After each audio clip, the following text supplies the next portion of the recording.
Any environment that you're putting yourself into on the regular, it's going to have an impact on you. So you just got to treat people as they are, right? Like, I know we have the notion of treat people as you would want to be treated, but it's like you might just be one or a couple exercises away from seeing a huge difference. Hey, what's up, guys? Welcome to the Strength Connection. I'm Michael Kurkowski, and I'm here connecting with the top minds in the world of strength to share stories, insights, and experiences to help us all become stronger every day. So today I'm with my movement role model. I have Denzel Allen, owner of the Strength Den in Mill Valley, California, with me on the show. I joke with Denzel saying that I see so many fitness and training videos and social media, as well as in my coaching. And every time I see him training, I always ask myself, do my movements look like that? He's an incredibly strong guy. He walks the walk, and his approach to training and coaching is so humble and chill. He has an incredible mindset towards strength, especially in how he helps others. And I was excited to talk to him today about his new move in business, how he found himself as a coach in his process, as well as going into his personal work with writing and with poetry. So I know you're going to enjoy this podcast with Denzel. Also, if you haven't seen, now you can watch the podcast as well as listen to it. You can check out this episode and all episodes going forward on YouTube at The Strength Connection. Go check it out, subscribe to the show, and turn notifications on so you can catch all new episodes dropped every single week. All right, thank you so much for tuning in, and I'll catch you on the inside. What's up, Denzel? It's good to see you, man. Yeah, it's great to see you too, Mike. It's what a year. It's been almost a year, maybe a little bit less than that we talked last time, from there. I know you've had a bunch of big changes going through, so looks freaking, yeah. I got to tell you, man, like the new place that you got, like it just looks strong in there. Like that's the first thing I thought of. Thanks, man. That's the whole goal with it, was like, let me create a space. I put out this thing like hike, lift, meditate, chill. I'm like, let this be a place that you can at least do 3 out of 4 of those things. And like you come in, and each one of those boxes has a specific area that would make you want to do those things. So the training floor, then I have a meditation room, and then a lounge area so that people can, meditate, they can go chill, they can lift. And then when they go out the door, we're pretty much right in nature. So you'll be able to go on hikes and, explore movement outdoors. Oh man, dude, that's freaking awesome. It's funny because when the studio that I was at before with Chris and our team, we expanded out, and the second space we had when we first got in there, I thought the same thing. I'm like, it just feels strong in here. Like I want to lift something. And then we had a member come in when we opened up classes, said the exact same thing. And I was like, I know, I feel the same. And seeing the videos and the work that you put out, I'm just looking at this place, the Strength Den. I was like, this just looks strong in here. Like I would just want to, if I was in that area, I'm like, this is where I want to go hang out and lift some stuff. Yeah. Well, thanks for that. It's, it's the hope, just to be able to continue to spread strength throughout the community and get people to really buy into how it's a pivotal part of our health. So yeah, hopefully we'll just keep growing. I love it, man. So, well, listeners, I'm with Denzel Allen here today. I talked with Denzel a little while ago, like I said, almost like a year ago, on the Breakthrough Secrets podcast, where at that one, I said I was like a proper fan of yours. Like, and it's still funny. Like I was thinking about it this morning, working out. I follow a lot of fitness and strength people on Instagram and social media. So naturally I'm seeing people working out all day if I'm scrolling through, but you are the one guy, every time I see your video, I'm thinking, do my movements look like that? Because that's my role model right there. And it is, because you got long levers, you got kind of long arms and legs, but the range of motion and the strength that you portray is always, that's something stuck in my head. And, last time we talked a lot about kind of your journey in strength, from going from football and then kind of realizing you need to get into that world. And it was awesome. And we've got some huge takeaways, the attention to details, kind of the never miss a rep. It was huge. So listeners, if you haven't listened to that one, please go back and do that. It's called The Joy of Training. It was a blast that we had. And Denzel, we'll kind of kick this off. If you could kind of reintroduce yourself, of kind of what you do now, kind of how you got into this world of strength, and kind of kick it off from there. Cool. So I'm originally from Connecticut, born and raised, and growing up there, I was always into sports and, running around, playing any game there was, super, super competitive. At that point in time, I was probably very, also like kind of way more type A then than I think I am now, a little bit more pessimistic than I am now. So sports was like my gateway into training. So, I ran track at a very high level in high school, and then also played football.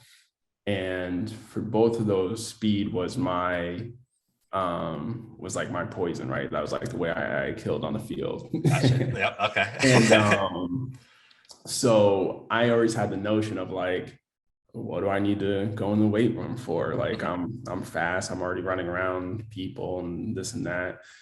And then I went to this one football camp at Bryant University in Rhode Island. Mm-hmm. And we're doing all these football drills, and I'm killing it. Just like, but still feeling myself way too much. And then it got to the point where we had to do the strength testing, which was pretty much just like bench press. So it was 185 on the bar. Try to do it as many times as you could.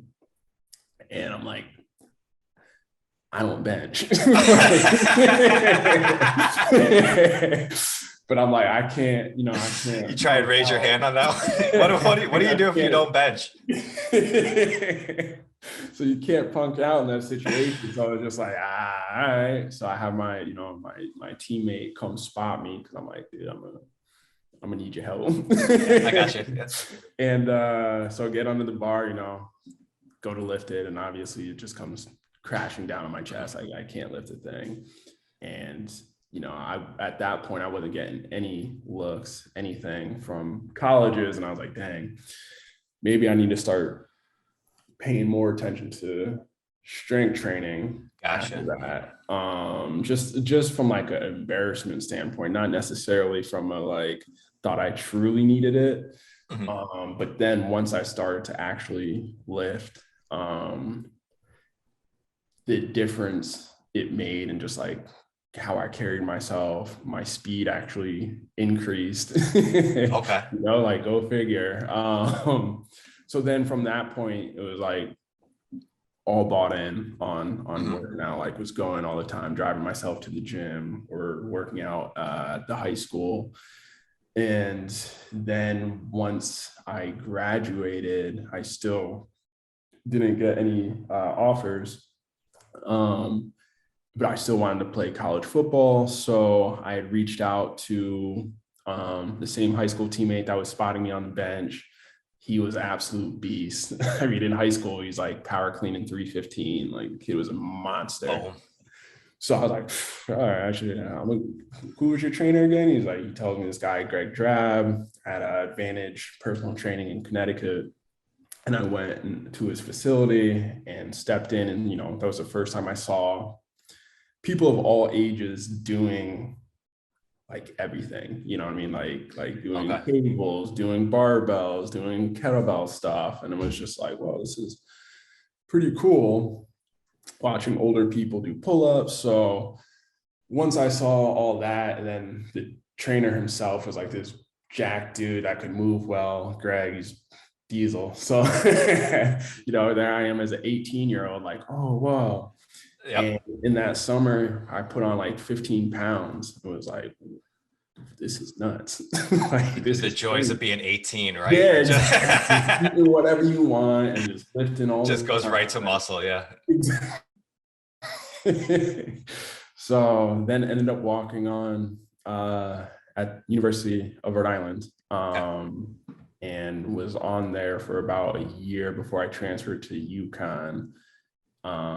And that was, the whole time there, that was all thanks to the training I had done, and like being able to be in that setting, like an athletic facility for D1 school, was this, awesome experience that just got me even more hooked into working out. So once I transferred to UConn, I decided I didn't want to play football anymore. Mm-hmm. And just from the commitment standpoint? Yeah, commitment. I wanted to experience college as a regular student, because I had like a little taste of it when once I knew I was getting into University of Connecticut when I was at URI. Mm-hmm. And once I got there, go through the first 2 years and I'm just kind of going through the motions of being a regular student, but I was continuously lifting throughout. And then it got to the point where I was like, what am I doing? Like, I've been in college for how long? I've switched majors how many times? Like, my grade point average wasn't what I knew it could have been if I was dedicating anything. And I was like, I need to make a change. So I'd reach back out to the same trainer, Greg, and was like, hey, I can't afford to do this, but like, can we figure out, some way that we can make this work? So pretty much ended up creating like an internship where, I would help around at the gym, help set up for the football specific training and stuff like that, and then be able to train for free. And that got me alongside other like collegiate athletes, a few like NFL guys, who all, were just instilling just confidence in me and, words of encouragement. And I was like, being able to, again, be in that environment and training people, and then going back to the facility and seeing people of all ages, it started to get me thinking about, coaching a little bit. And then I ended up walking on again at the University of Connecticut. And that was an interesting experience. And at the end of that experience, I was like a little banged up and was sort of turned off from maybe being in that environment. But then I went to a bunch of job interviews once I graduated college for like being a counselor, like some management roles at like random business firms, and it's like, none of that's for me. I gotcha. Yeah. So once again, I reached out to Greg, like, hey man, can I just shadow for like you and your other trainers that you have at your facility? And he was super open to it. So I just kept showing up every day. Just was there Monday through Friday for multiple hours a day. Taking notes. All right, this person has this injury. This is how they're kind of working around that. This is what their goals are. This is how they're working towards that, and so on. And just like taking notes on every single person that I was watching. And then 2 coaches ended up moving, and there was a open slot, and he was like, you just need to be certified and I'll hire you. So luckily I had been studying all along. One of my really good friends had told me to just, he had the personal training book. He was like, here, man, you should just do this. That's great. So like, luckily, in college, I had taken a bunch of like kinesiology courses, plus the internship. And then I was a psychology major. So that already had me like understanding a little bit more of human behavior, I think, than what some trainers have when they're first getting into the business. So then that was, probably the best thing that's happened to me as far as like career goes, because my boss and the mentors I had were always advocates of like continuing your education. Like, this is a ever-changing industry, so you can't just become complacent. Like, okay, you learned this thing and now you know it all. Like, you can't get to that point, right? Because you'll just be doing a disservice to your students. So that's pretty much been like my driving force, is just like, one, I love learning, love teaching. So that's put me on the path of going to different certifications and kind of at times becoming like super certs. Yeah, exactly. Just like super laser focused on like this one thing, and then like, okay, what are all the little things? And then being like, okay, like, I think I have that down somewhat, but I still always watch other coaches and see what they're cueing and how they're having people do stuff, but constantly just trying to find new tools, figure out what parts I think are useful, what parts I don't, and then moving on to the next thing, and then just always trying to incorporate everything together, which brings me to the present day. That's cool. No, it's so cool that the guys were so receptive when you were younger, of like letting you shadow and be around. And it's kind of like that environment is different. Like I thought of this, it sounds like it was kind of similar to you. Like I was I moved back to New York and was working out all the time in Boston. Then I moved to Florida. Then when I came back, I was kind of working in a restaurant. If you ever worked in a restaurant, it's a negative environment behind that line. Like everybody's just talking shit all the time. Yeah. And every time I was at the gym, like I was with my coach, my trainer, and like everybody was like trying to improve themselves. And that was like the first time I was like, everybody here is trying to like better themselves. Like that's a really cool environment. And then I was like going to work at the restaurant and everybody's screaming about their tables and I was like, there was the first time it was kind of like, wow, environment is actually really important of where you work at. It definitely is. And it, I mean, any environment that you're putting yourself into on the regular, it's like, it's going to have an impact on you, so definitely try to pick and choose what you're stepping into. Yeah. When you were working with your trainer early, like looking back on the program, like what was the program like? Was it very like just strength heavy? Were you doing a lot of like athletic conditioning back then that like caused you to put 15 pounds on? Yeah. I mean, it was thorough. It was, there was athletic training that we would do for, I think it was like 40 minutes beforehand. So you'd have all your, your power training, some of your conditioning just through like the practice of repetitions of like the certain movements and stuff for that.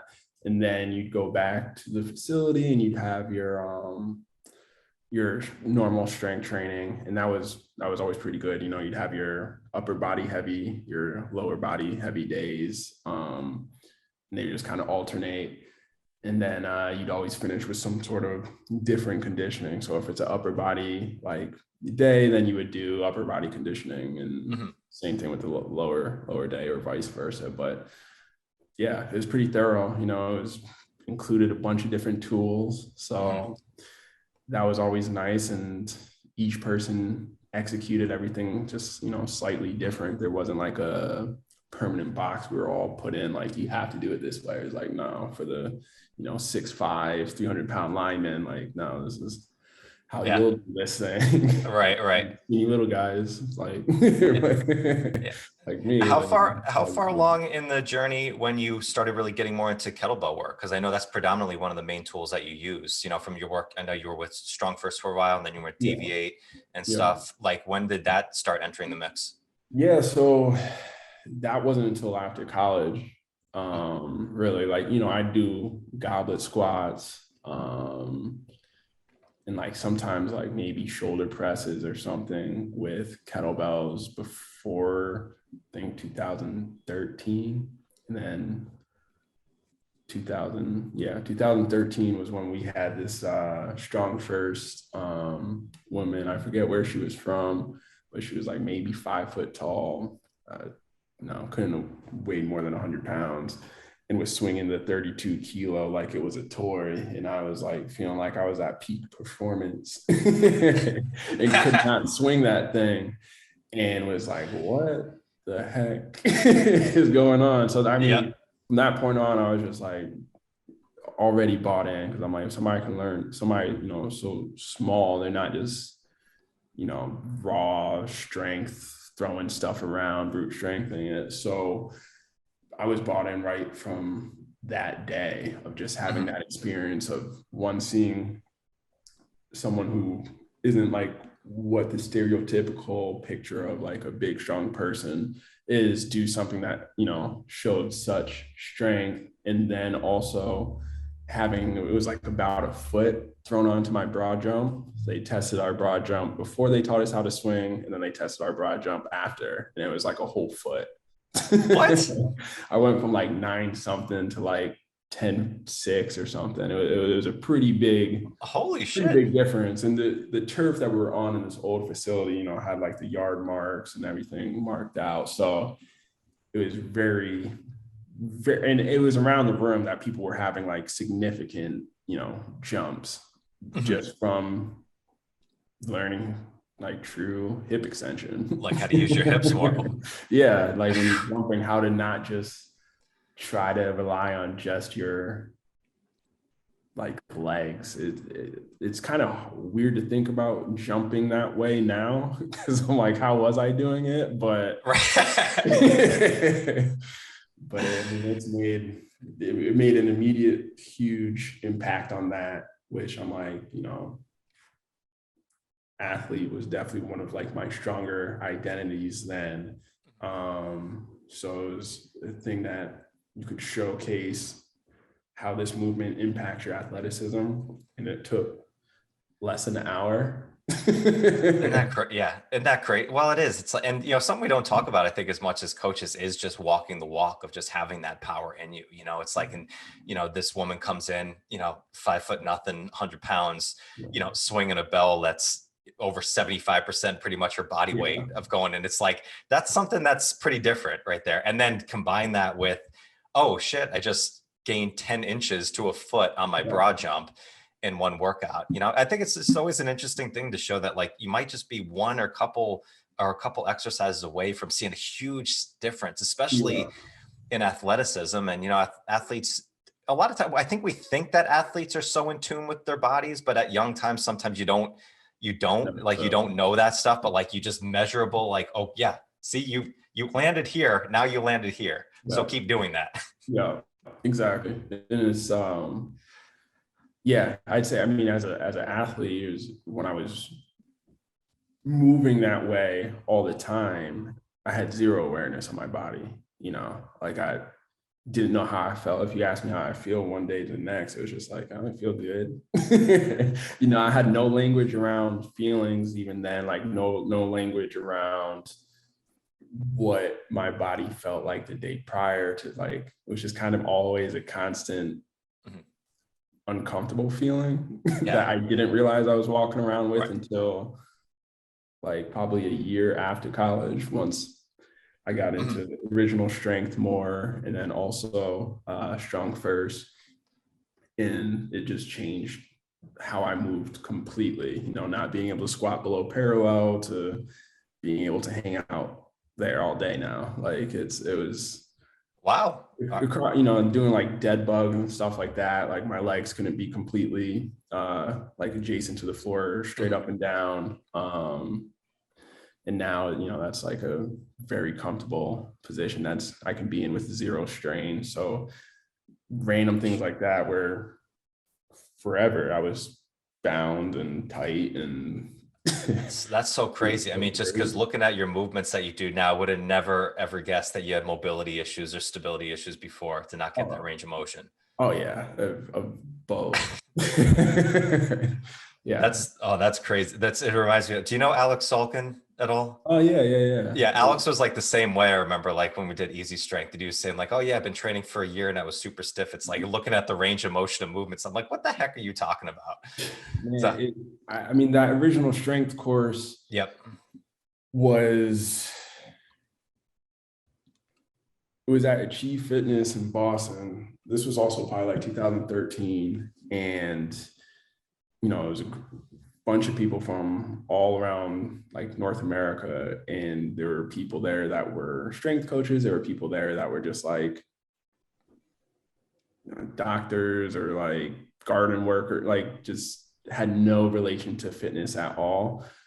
And they were like, well, we heard, about what original strength can do. And they read, I forget which book it was. I think it's just called Original Strength. But a lot of them were there because they had chronic knee, hip, or low back pain. And watching a lot of these people who were like, doctor said I'll never be able to squat below parallel, do one set of rocking, and the next set be able to squat below parallel, and you're like, what the heck? Yeah. And it was just happening across the board. I think for me, the one that unlocked me the most was doing some of the like segmental rolling patterns. And that was like, oh, suddenly I was squatting much easier. And then also getting and owning the bottom position. And I wasn't even working on the squat. I'm like, this is the strangest. Wow. It is. It's such a weird. I've talked with Geoff Neupert about it. I've talked with Mike McNiff, Huggy, a bit about it. And actually, I was talking with Dan John a little bit about it last week when he was on the show. And it's some of the stuff just like with the rocking of original strength. Yeah. Like I've heard so many different testimonials on just getting in that primitive pattern. And, Tim Anderson really did something insane with that program of working with. And I haven't dove into it as much. I think it's something that I might need to get into more in my practice, but I've heard that so many different times, Denzel, from different people. I mean, it's, you know, I use different pieces of it with every single person. I think every single person that comes in does rocking, you know, because it's easily modifiable movement that I haven't seen it not improve somebody's, whether it's they're just like ability to do something with less effort or increase their range of motion or give them more like body awareness as to where they are in space. So I'm like, I'm all in with using that. And sometimes between sets of things, like if I'm doing something that's super high tension, then that's like a good opposite or opposing like pattern to it, right? So if they just did a heavy set of front squats, it's like, okay, let's bring you down to the floor, you'll work on your breath, because the whole thing is about, you know, breathing, using your diaphragm, having your tongue, roof of your mouth behind your teeth, so on. So it's just like a good recovery tool that's also keeping you like elastic in between, right? So yeah, all in. It's interesting that the awareness, you said the body awareness is something that we don't talk about as much as coaches. It's like, and when you find body awareness, you know exactly what your body's doing in different movement. All of a sudden lifting just completely changes. You know, one of the things that helped me a lot was I got into Sifu Harinder Singh's Minboxing program, which is kind of like a Tai Chi practice mixed with kind of Qigong, which is the tongue at the roof of the mouth, you know, kind of closing in that energy and kind of breathing through the energy. It was super fascinating, just kind of feeling your spatial awareness of like front of the energy in the front, then the energy in the back of you, then to the sides. Yeah. Then all of a sudden you go and you lift, you're like, wow, you feel every piece of that work. Cause I had a pin in my left hip. So a lot of times I would just naturally shift so much in kind of bilateral patterns. And I found it was kind of the same thing of that awareness of it. And I think that's something that, you know, especially as coaches working with anybody in a rehab setting or a movement setting, I think that's one of those words that should constantly be popping up in our heads to use. Absolutely. Because I mean, I know some people don't want to get some sets of clients so stuck in like the feedback loop, right?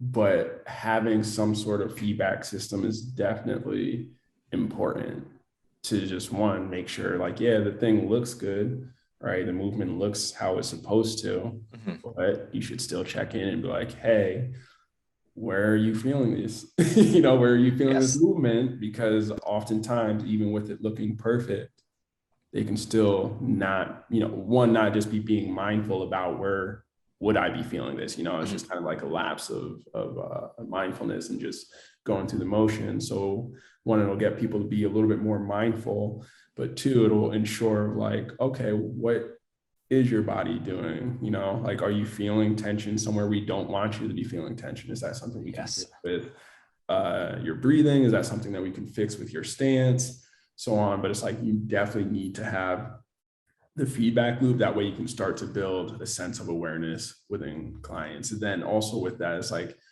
you can toggle that off and on. So if somebody's super like oversensitive in a certain area, and it might be one of those things where they just prodded it too much and so on and so forth, it's like, okay, well, let's give you a different thing to focus on and see if, you know, just that disconnection of constantly trying to be aware of it will help ease the pain and allow you to move freer and better. So that's a huge point. I think there was a story. I think it was Brett Contreras told the story. I'm paraphrasing. Absolutely. So Brett, if you ever listen to this, I'm sorry, but I think he's, you know, talked about somebody came in saying they have glute amnesia, and he said, well, where's your glute? And they pointed to their hamstring, you know? So it's like, you know, you can never assume that we even know what's going on. So it's like, where do you know, instead of, do you feel that in your butt or your, it's like, no, it's like, where do you feel that? As you said, it's like, and then that's going to give that feedback. I completely agree. It's like, if it looks good, yes, but we can make a lot of good things. That was one of the things I always talked about with the FMS system. And I love the FMS. I think it's a great tool, but like I found personally for me, I did it so long that I can cheat an FMS test very easily just because I know what it's supposed to look like and I can really concentrate of making it look right. Yeah. So without having that, like something like a functional capacity test or like even a feedback loop like that, I might not be getting what I need to really change it. based on just a movement that looks good. Yeah, exactly. So that, I mean, that's even, with the FMS, like you're saying, like I'll bring people through it. And as we've gone through one thing, once they've completed it and, you're not going to affect their movement, then that's where the questions start to come in of like, okay, where do you feel it? Did this feel even from side to side? Like I just watched it. I watched that your left hip deviated or whatever. But I want to know, I want to start to learn, like, how aware are you of what your body's doing to compensate as well, right? So it's exactly. I try to take that and put a little bit of a spin on it to gather more information that I think would be helpful. But gotcha. Okay. I want to talk to you more about your coaching process. So, I mean, you just opened up this new studio in here, but you've had the Strength Den for a while now. When did you first open the Strength Den? Yeah, so I opened Strength Den in 2018, like April 2018. Nice. In this new location, just like 3 weeks or 4 weeks into being in this new spot. But luckily I had, a lot of the systems and stuff in place just from having been in business for a little bit. But yeah, so the coaching process is each person, before they can come in and just start training, like I don't let anyone just show up and train. As we need to go through questionnaire. So, I sit down. It's been Zoom for a while just so that we can see each other's faces since we still have the mask mandate here. But sit down, go over goals, injury history, workout history, nutrition, if that's a thing that they want to start with at first. But usually I want to start with one thing at a time. Like I don't want to do such a complex world of nutrition. Yeah. So that's usually I'll try to stick to the strength stuff and then, give that a few good months before we try to tinker with other stuff. But usually you find once people start being a little bit more mindful of how they're moving their bodies, they start to be more mindful with everything else, right? With what they're putting into their bodies, with what they're doing at work, how they're holding themselves and their posture, and so on and so forth. But we go through the questionnaire and everything, and then we do the movement screen, like I was saying, FMS with just a little bit of the tweaks to it, and then gather a few baselines.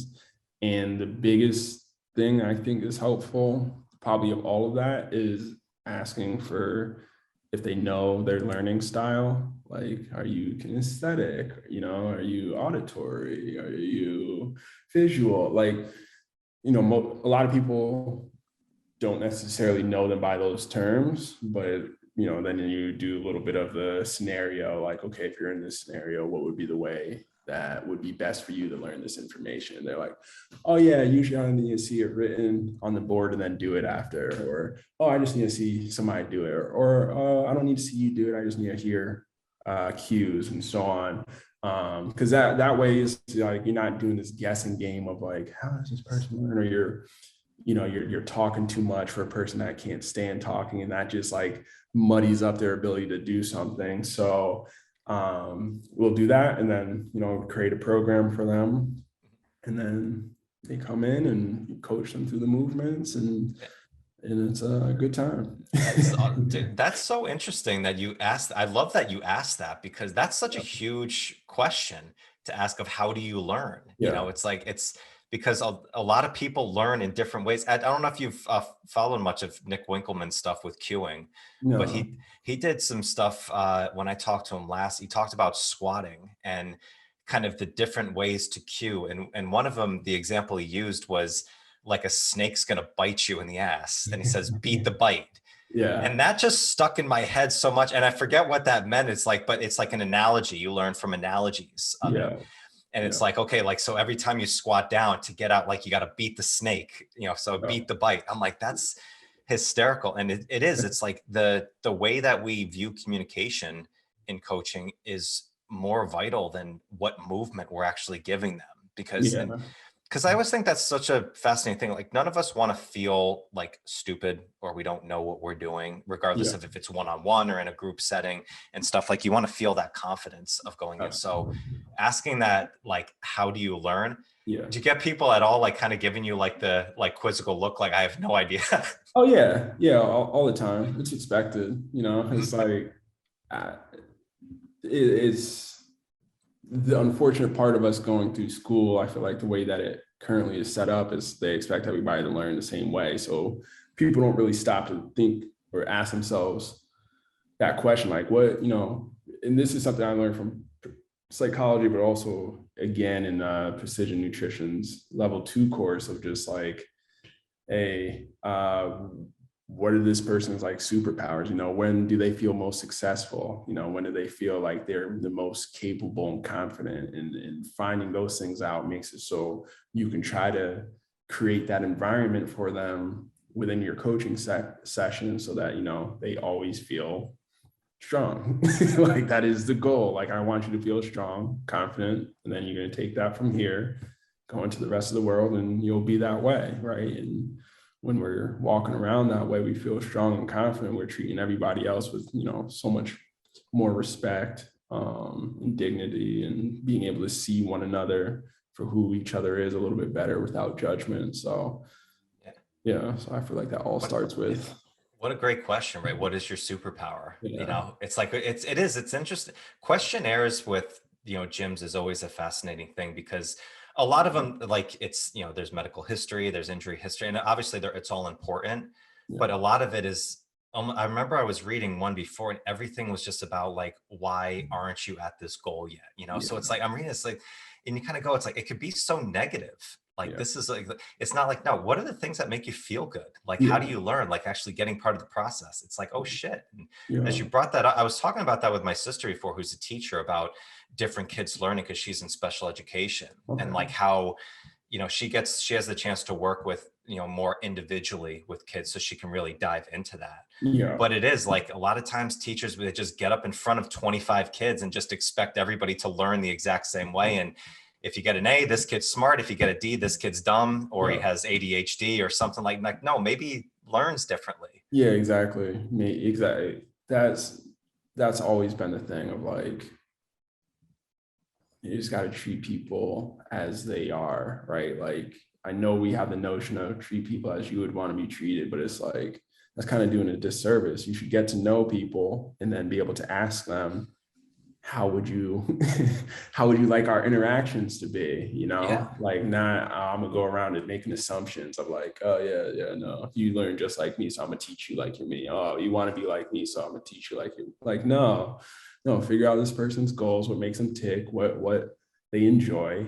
And then try to, you know, manipulate your own language so that it's constantly focused on whatever it is that they're trying to do. So I think you just reinvented the golden rule right there.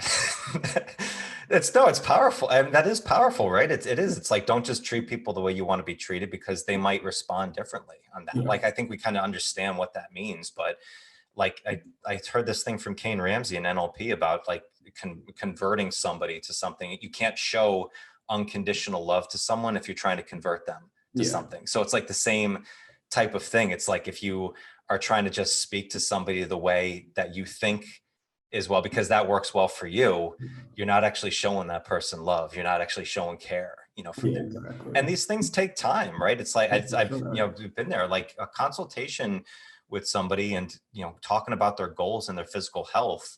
That's a deep thing, you know, with people. So, you know, not taking it lightly is one. Like, it should be it's not just about going in and asking somebody for money. Like, it's like, okay, like, let's actually like figure out what it is that you really want to aspire to get to. Exactly. The why behind it. And and then, you know, obviously the obstacles are part of it because you want to set them up like, okay, this is how you feel successful. This is what normally, you know, deters you from being able to achieve those things. So how can we try to remove those obstacles or get you to be able to navigate around them when they show up? But that's all learning. And how do you learn? What's the best way that you usually learn? I'm very visual. Are you? Yeah, I'm very visual. Show me, but because I'm a questioner, I also want to know, like, Okay. what am I supposed to be doing with this? Like, you can show me it, like, cool, but now you need to have some sort of buy-in on my part of telling me why. Okay. Like, why? Okay, cool. The kettlebell swing, great. Okay, I can see you do it. I can go do it, but if the why isn't there, it's like I'm not really gonna buy into it, right? Okay. I But was gonna it's say, do you kind of think part of that's like like my, do you think that's like solidifying like the ownership of like the yeah, movement of doing it? yeah. Knowing what the goal is. What's the goal of this movement, right? Like, what's the goal of blank? It's okay, it's to do this and that, or it's to add to whatever. Like, okay, cool, makes sense. All right. But yeah, Okay. but I'm definitely a visual learner. Like, I think for most of the class, like that's the beauty of being able to pick and choose how you, like, what are the continuing ed stuff you go to now, right? You're not forced to just flip open a book. So for precision nutrition, I mean, they have so many. I'm taking a level 2 right now. It's like a year-long thing, and they have so many videos that like you can watch that I'm like, oh, this is perfect. And then reading, I mean, that's still to me visual, just taking in, any information through my eyes. So that course is set up, I mean, pretty perfect, but that's like the whole Okay. objective of it is how to create behavior change and how to help people learn. And so It's a deep course. I know yeah. from there. So, okay. Do you write when you write, is it visual too? Do you kind of like see what you're writing first before you write it down? Ooh, that's a good Because I question. said before Well, we jumped on the podcast, like I've seen your poems. I love your yeah. poetry, man. It really speaks volumes. So that process, that's probably more kinesthetic because like most of the time that I write those poems, I'm out in nature, like walking around. And then it's just like you get to a certain part of a path. And it's almost like it's a gift from the path that's given to me. Like, oh, bam, here's this thought. Like, oh shit. Oh wow, okay. Let me write this down. And then like there's definitely certain trails around here that I tend to be more creative on. And then there's different parts of California too, like tend to make me think about different things, it seems, when I write. But I have a journal that I bring with me on a lot of my hikes. It's part of my like stuff that's in my backpack, and I'll usually take time to sit, meditate, and then journal. And then oftentimes when I'm journaling, poems will come, or sometimes when I'm walking, I'll stop and either jot it in the journal or in my phone. But those just feel like they come to me more than I'm doing anything. That's interesting. How long have you been doing that? How long have you been journaling and writing poetry? Well, the poetry is interesting because as a kid, I was like obsessed Were you? with poetry. I mean, Langston Hughes, Dr. Seuss, like those two. Okay, there you go. Yeah. Very like, polar opposites. But just like rhyme schemes, and then Tupac was always known as like a poetic rapper, and so like rap in general, I always viewed as just poetry, just in a way that's like vast and kind of incredible. But I didn't write much poetry, if any, through high school and college. And then like I would jot maybe one a year, like at random, up until we took our road trip in 2020. My fiance and I took a road trip across country to go visit my mom and then drive back. And somehow, or actually it might have been right before that, we had started to just randomly write poetry. And I was like, I'm actually seem to be all right at this. Like they can just kind of come. And then on the road trip, we were doing like pretty much one a day for a while. And then after, I was like, I think I really like this, because I had been writing blog posts for years. And then right before like COVID hit, I was just writing like my life experiences. Wasn't sure if I was going to do anything with it, like maybe turn it into a book or something, but it was really just like trying to write how my mind and like decisions have changed over time, and like how I used to think and like how I think now, and just trying to get that on paper. And I switched from that writing to poetry, and like now I'm just obsessed. But yeah, it's like 2020 was pretty much when I went into writing them all the time. So I don't know how many, it's hundreds for sure of poems that just I think it's fascinating. It's weird. It's interesting because I started doing, poetry, more of like a personal practice, on it. And the way that I write poetry is different than how I like write in my newsletter or in other, work. And I've written for years. I love writing. It's a very therapeutic, thing personally. But in poetry, it's almost like it's visual for me, where everything else is kind of kinesthetic. Like I can write in journals and it's really all about feeling. Where in poetry, I like actually can see a picture in front of me of what, and then it comes. So it's like, I was always fascinated by that, of like different processes of that, because I was like, in your head, you're like, why did this change? Like, it's like, it's still pen to paper, type difference. But that's why I was curious about that. Yeah, I think it's just a different, I mean, now we're like, when I write anything, I feel like the poetry's in there more. Like it's helped me see words different and like breakdowns of paragraphs and sentences and stuff. But it's definitely a completely different thing when I'm like in the zone of where I normally am creating the poems, compared to like if I'm, like you're saying, like just doing newsletter writing or blog posts or something like that. Yeah, I think maybe because like, I don't know, maybe newsletters or like blogs, like there's a mission there. There's like a specific topic that kind of diving into to work with. Where poetry, it's almost like all of a sudden, like just pictures kind of pop. Oh, okay, this is now coming together. So maybe it's that. Yeah, I know it is. It's fascinating. Writing is a very interesting topic, to me on this, because everybody has different. Do you have like a process? You said like usually you bring your journal with you on like hikes and stuff, and then meditate. Like, do you do that? Do you have a process where you do like on a regular, like every day, or is it kind of more when it strikes you? So, I mean, I did right before I moved into this new facility. I wasn't working mornings for most of 2020. So, and I moved to the beach, which was super nice. So I would just wake up every day, stroll out to the beach. Nobody would be on this beach. I'm like, this is great. It's my beach. Oh, there you go. And throw a towel down, plop down on the sand, meditate, and then journal.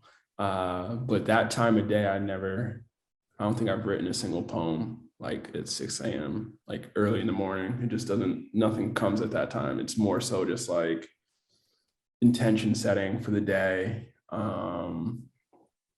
If there's anything that was like on my mind still from the day before, it's like, let me just handle this in the present so that I'm not constantly like thinking about, oh, this happened yesterday and I got to do this today. It's like, no, let me just, try to be as much in this present moment as I can, as I'm sitting on the beach in this place with a mountain backdrop and just trying to take it in.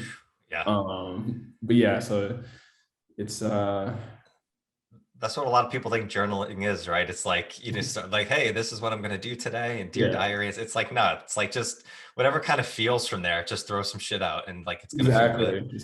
It's absolutely random. That's I've spoken with a few people about this. I'm like, yeah, when like, there's so many people that like when they die, they don't want people to ever read their journal. And I'm like, no, read mine. Please do. I'm like, one, is just like absolute chaos, but two, I don't know, I think it's extremely interesting. It is, yeah. Like I go back and look and I'm just like, what the heck was I even talking about? Like, no, it is. Do you ever hear of the book The Artist's Way by Julia Cameron? No. It's like a writing course book that's really interesting, but like one of the practices she has is like morning pages where you write 3 full pages longhand, just kind of like stream of consciousness, like whatever Yeah. comes out. And I'm like cracking up. I'm like, because every different thought just pops up in your head. Yeah. But like, you never take the pen off the paper. So I'm like, I couldn't even read this or have somebody else read this if they wanted to, because it's like, you don't worry. It's like, don't worry about spelling, don't worry about punctuation and grammar, but it's just like free. And then all of a sudden these thoughts do come out, to you. So, people, I've seen it, especially being a business owner and like getting in, like you have the creative space and then you have like the get shit done space where it's like, you need to do stuff. And it's like managing those two on a day-by-day basis is just as challenging as anything. Cause sometimes you don't need to do that, but if that's the route that you want to go of kind of have both, you need to know how to channel in both of these energies. So I think anybody who's in that space, I think writing is such a good tool that you can use, and it's going to help in strength in your business practice and just mindfulness, just in general. I mean, that's the biggest thing. It's just like, to me, that's true self-care, is like taking a moment to be with yourself, figure out your thoughts, how you're doing, like you got to check in with yourself on the regular. So that's still definitely the meditating. I just can't do it at the beach right now. I do it at the gym, which part of why I have the meditation room, but going there and like. Do people take advantage of that? Yeah, they're starting to. It's only that part's still like kind of in the workings, but it's like the meditation / cool down room. So I have the inversion table in there, the Normatex, and then like a nice land salt lamp, the same zebra mats that I have, plus like yoga mats and the meditation pillows and stuff. So a few people are going in after their sessions and just chilling. So. Oh, dude, your next location, come over to New York and open this up. I need the space. This is awesome, dude. Oh, that's great. So how's your training going right now? I know you got so much going on right now. Are you still getting in your own training, following a specific planner?